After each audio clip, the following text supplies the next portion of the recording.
runtii farxad ayay ii tahay inaan caawa halkan hortiinaan soo fariisto oo aan idinla kulmo inkastoo wajiyada horteyda ka muuqda boqolkiiba 60-70 aan garanayo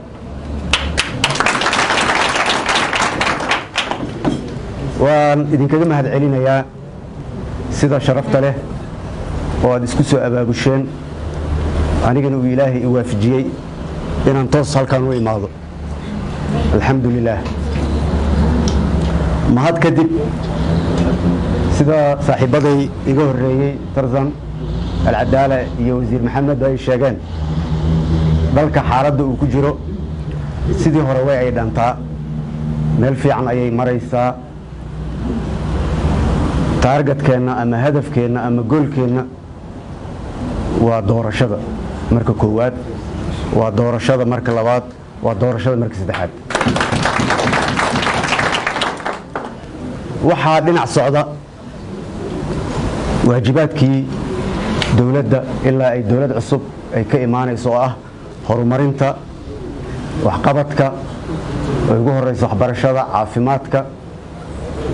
iyo dhammaan adeegyada asaasiga ah ee dawladda ay u baahan tahay inay bulshadeeda u gudato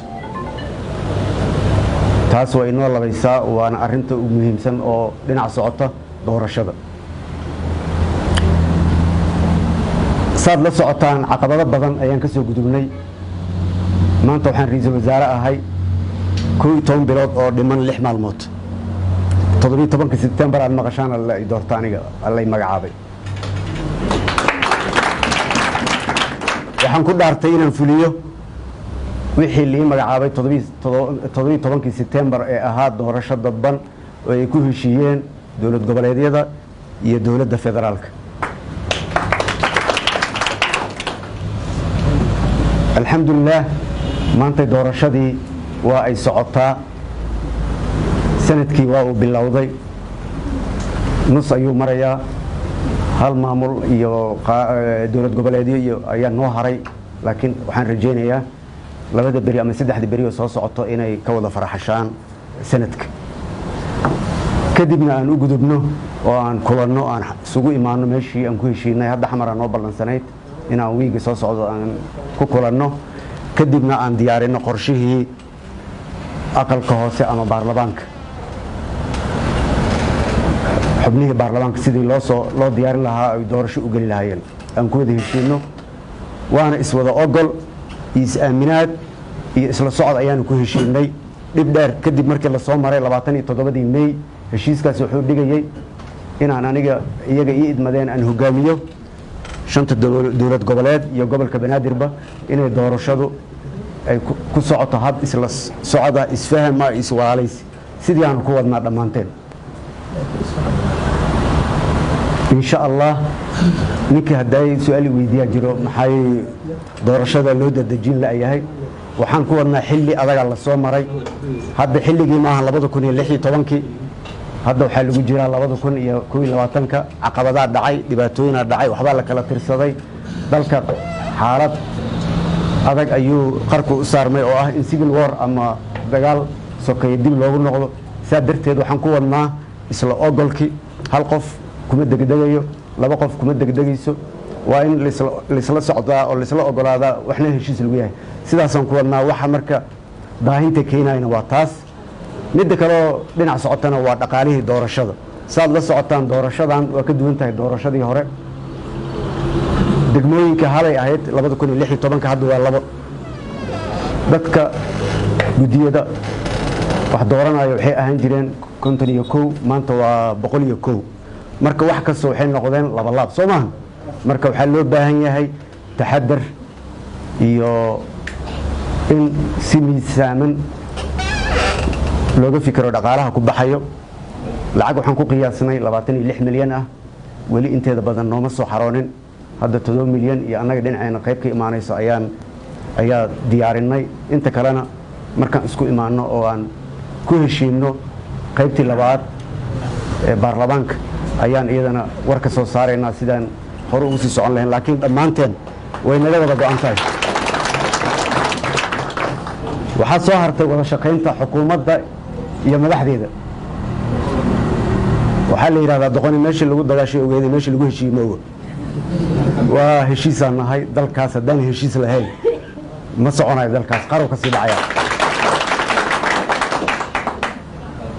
aniga madaxweynaha dhammaan waxaa waajib naga saaran yahay inaan dalkaas doorasho gaarsiino annagoo wada soconno si nabad ah oo xasilooni ku jirto oo isfaham ku jiro dhammaanteenna dalkaas ayaan u shaqaynaa dalkaas ayaa naga weyn wax caqabada ama wax iskhilaafa ma jiro warqadaheenna waad aragteen taydina waa akhriseen soo maahan cid aan ataagay iyo cid aan ka soo horjeedo malahan wada shaqayntan waa waajib wey taasaasaan uga baxayaa xiriirka Kenya iyo Soomaaliya dalkan waxaan ku noolaa 13 sano 11 bilood aan ka maqanahay soo maahan waan ogahay Soomaalida ku nool dhaqaalaha naga yaallo caloosheenna waay xoolaheenna yaallo dadkeenna yaallo indhaheenna yaallo wax kasta yaallo qof arkay kaliya aan fahmi karee qof wadamada Yurub jooga ama wadamada kale Afrika jooga ma fahmi karo waxa halkan naga yaallo saa darteed anoo taas og ayaa waxaan go'aansaday u istaagay inaan isku dayo inaan soo celiyo xiriirkii labada dal ka dhaxeeyay Soomaaliya iyo Kenya xiriirkaas oo ku salaysan mid siyaasadeed mid dhaqaalo mid amni waxaan idin sheegayaa waxaan hadda u imid halkan inaan wax saxiixa uma imaan laba reer oo daris ah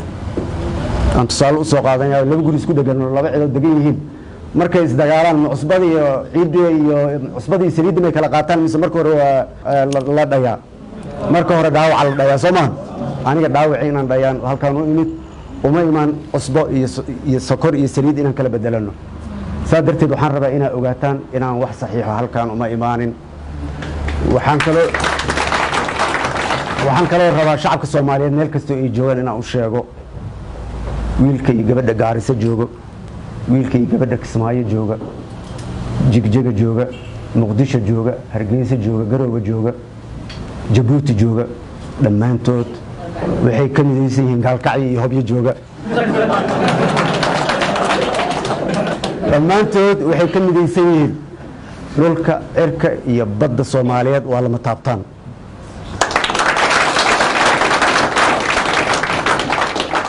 maanta igama filanaysaan berrina igama filanaysaan heshiis bad oo heeg yaallo oo maxkamadda adduunka taallo oo dhowaan aan sugayno jawaab inay ka soo baxdo ka hadalkeeda iimana bannaana mana ii bannaanaan doono jawaabtaasaan sugaynaa madaxweyne Uhuru saaxiibkay walaalkay saas hortiisa uga sheegay lama gamban isagoo ay hor fadhiyaan saas ugu sheegay waa lama taabtaan meeshaas ayaana jawaab ka sugaynaa laakiin shacabka Soomaaliyeed waxaan u sheegayaa waxyaabaha saaxiibaday labadan bari al-Cadaala Maxamed wasiirka arrimaha dibadda 4 iyo 8 saac iyo macallimow nafta laga qaaday say u difaacayeen war wax ma saxiixin wax ma yeelin Soomaan cid wax saxiix ma lahan taa ogaada cid saxiix doontana ma lahan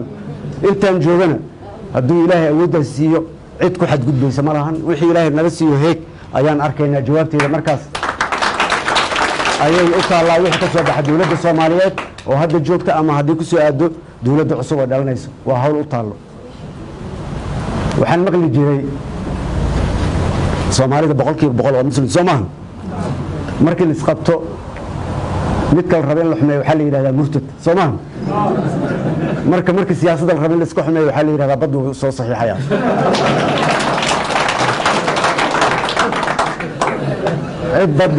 cid badda saxiix karta malaha cid ku dhiiran kartana ma jirto